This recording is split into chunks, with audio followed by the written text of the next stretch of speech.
روزی کمانے کے لیے نکلتے ہیں۔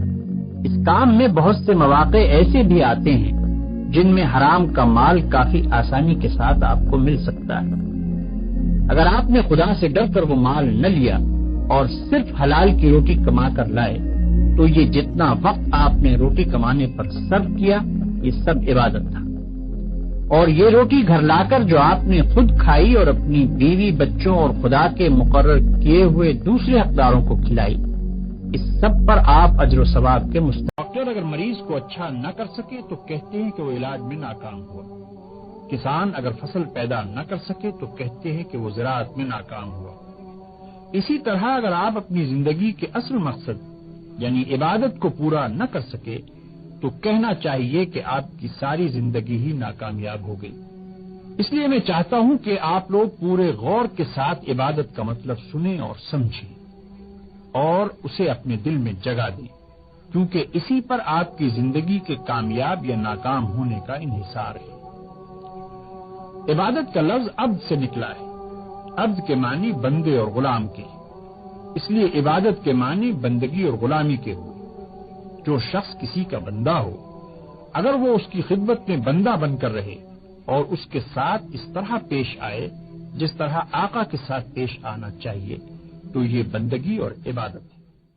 اب میں آپ کو بتاؤں گا کہ عبادت کا مطلب کیا ہے۔ مسلمان عام طور پر اس لفظ کو بولتے ہیں مگر بہت کم آدمی اس کا صحیح مطلب جانتے ہیں۔ اللہ تعالیٰ نے اپنی کتاب پاک میں بیان فرمایا ہے وَمَا خَلَقْتُ الْجِنَّ وَالْإِنسَ إِلَّا لِيَعْبُدُونَ، یعنی میں نے جن اور انسان کو اس کے سوا اور کسی غرض کے لیے پیدا نہیں کیا کہ وہ میری عبادت کریں۔ اس آیت سے معلوم ہوا کہ آپ کی پیدائش اور آپ کی زندگی کا مقصد اللہ کی عبادت کے سوا اور کچھ نہیں ہے۔ اب آپ اندازہ کر سکتے ہیں کہ عبادت کا مطلب جاننا آپ کے لیے کس قدر ضروری ہے۔ اگر آپ اس کے صحیح معنی سے ناواقف ہوں گے تو گویا اس مقصد ہی کو پورا نہ کر سکیں گے جس کے لیے آپ کو پیدا کیا گیا ہے، اور جو چیز اپنے مقصد کو پورا نہیں۔ اس کے برعکس جو شخص کسی کا بندہ ہو اور آقا سے تنخواہ بھی پوری وصول کرتا ہو مگر آقا کے حضور میں بندوں کا سا کام نہ کرے تو اسے نافرمانی اور سرکشی کہا جاتا ہے، بلکہ زیادہ صحیح الفاظ میں اسے نمک حرامی کہتے ہیں۔ اب غور کیجئے کہ آقا کے مقابلے میں بندوں کا سا طریقہ اختیار کرنے کی صورت کیا ہے۔ بندے کا پہلا کام یہ ہے کہ آقا ہی کو آقا سمجھے اور یہ خیال کرے کہ جو میرا مالک ہے، جو مجھے رزق دیتا ہے، جو میری حفاظت اور نگہبانی کرتا ہے، اسی کی وفاداری مجھ پر فرض ہے۔ اس کے سوا اور کوئی اس کا مستحق نہیں کہ میں اس کی وفاداری کروں۔ بندے کا دوسرا کام یہ ہے کہ ہر وقت آقا کی اطاعت کرے، اس کے حکم کو بجا لائے، کبھی اس کی خدمت سے منہ نہ موڑے۔ روزی کمانے کے لیے نکلتے ہیں۔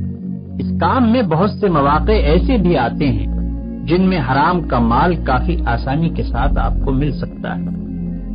اگر آپ نے خدا سے ڈر کر وہ مال نہ لیا اور صرف حلال کی روٹی کما کر لائے تو یہ جتنا وقت آپ نے روٹی کمانے پر صرف کیا یہ سب عبادت تھا، اور یہ روٹی گھر لا کر جو آپ نے خود کھائی اور اپنی بیوی، بچوں اور خدا کے مقرر کیے ہوئے دوسرے حقداروں کو کھلائی، اس سب پر آپ اجر و ثواب کے مستحق۔